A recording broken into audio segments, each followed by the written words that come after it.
A l'any 40 es van canviar l'horari nostre a l'horari central europeu. D'acord? Això fa que nosaltres tinguem mig any, el mig any que nosaltres tenim d'hivern, tenim la mateixa hora sincronitzada, la gent diu Alemanya, sí, Alemanya, però també Polònia. D'acord? Ens hem passat mig any a la mateixa hora que el rellotge solar de Varsòvia. I ara que estem a l'horari d'estiu, estem sincronitzats amb Ucrània, amb el sol d'Ucrània. El rellotge que nosaltres portem així a la mà està dient l'hora solar d'Ucrània. Sí? Quin és el problema d'això? El problema d'això és que el sol triga vora 3 hores en arribar d'Ucrània, sí. Si nosaltres tenim el mateix horari en el rellotge que Ucrània, el que estem fent és avançar el nostre despertar 3 hores. Què passa quan no dormim bé? I no dormir bé vol dir no dormir prou en quantitat, hores de son i qualitat. I el problema que tenim avui en dia, de tots els que estem aquí, de tots els nens i de tots els adolescents, és que som una societat privada de son. Es calcula aproximadament que dormim entre 2 hores menys que els nostres no coetanis, però que les persones que vivien al segle XIX. Hem perdut 2 hores de son. Per què? Perquè el son té mala fama. Ja dormiràs quan estés muerto. Jo us puc dir que us morireu abans si no dormiu bé.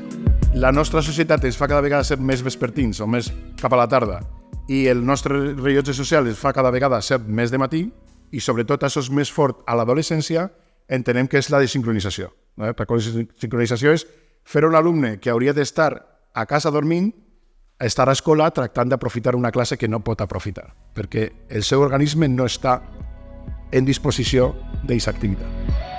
Un indicador de l'adolescència és el retard d'aquest cicle. D'acord? Fins a 2 hores o 2 hores i mitja és normal que els xiquets endarrerisquen el seu funcionament. Si han d'endarrerir, però ja estaven preavançats, el que passa és que tenen un crash. I per això tenim tants problemes de conducta, tants problemes d'atenció, tanta disrupció dins de les aules, perquè tenim gent que no pot descansar a diari. Per tant, estem a la tormenta perfecta.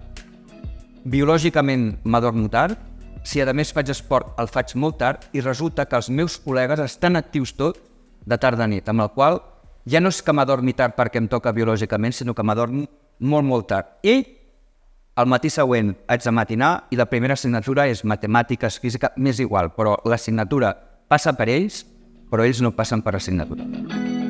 Cada vegada està més clar que dormir poc està associat a obesitat. Menjo pitjor, faig més snack, vaig picant més durant tot el dia, estic cansat i em moc menys i, per tant, tinc dues causes molt ben identificades. Una biològica, però una altra de presa de decisions i conductual que farà que tingui aquesta tendència a dormir poc i mantenir-me obès.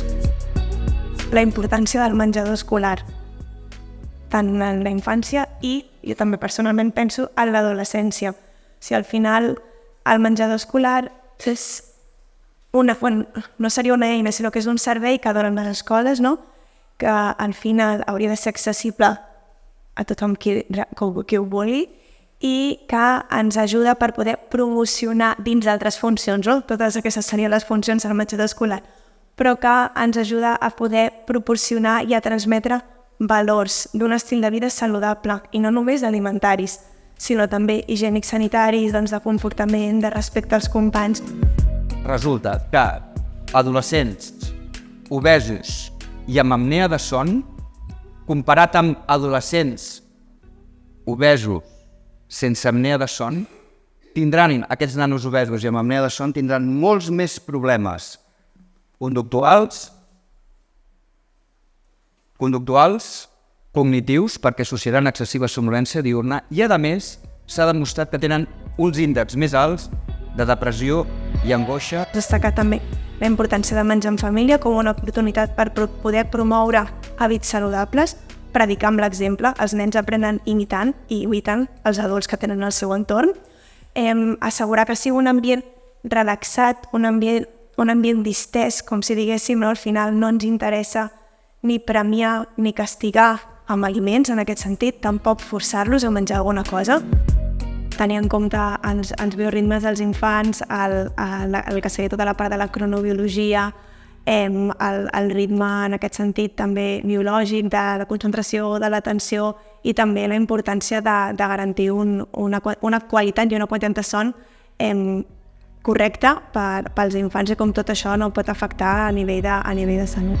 I ja quan passem a secundària, pues, encara ho empitjorem. Per què? Perquè a secundària ells haurien de dormir més i nosaltres els fem entrar a l'institut encara una hora abans. Per què? Perquè com no volem fer el descans per alimentació al mig de les classes, perquè ens pareix que és una pèrdua de temps, el que fem és tirar més de matinar més.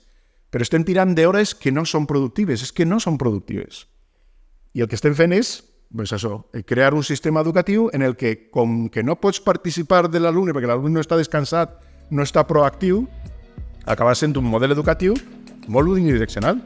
Si fiquem la visió aquesta dels centres com recursos per a la infància, en el que altres professionals han d'entrar ahí, també llevarem la pressió que fan molts mestres de vincular l'horari del centre al seu horari laboral. No? Potser tu podràs lluitar per tindre un horari laboral compactat, si tu penses que això és millor per a tu, que jo tinc dubtes de que siga millor tan sols ni per als mestres, però el que està clar és que podrem organitzar en un edifici que és públic, que té recursos i que podem planificar recursos en el que altres professionals també entren en joc.